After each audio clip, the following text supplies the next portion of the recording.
36 जिल्हे, 36 बातम्या. News G9 Maharashtra. उत्तर तुमच्या प्रश्नांची.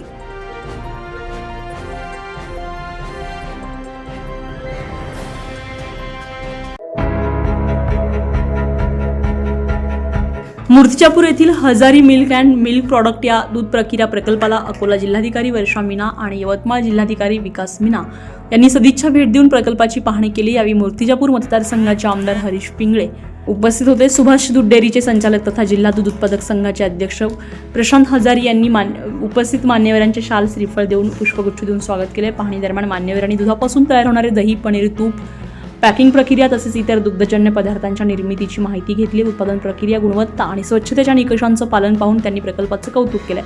प्रकल्पातील कार्यपद्धती, उत्पादन प्रक्रिया आणि आधुनिक यंत्रसामग्रीबाबत योगिता नवाल यांनी सविस्तर माहिती दिली आहे.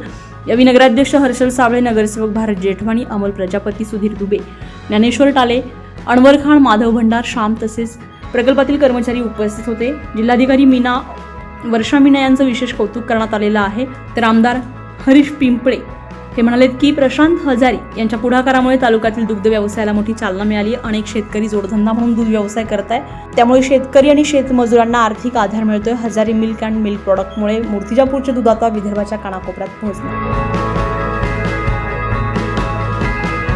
न्यूज G9 महाराष्ट्रासाठी नितीन टाले, अकोला.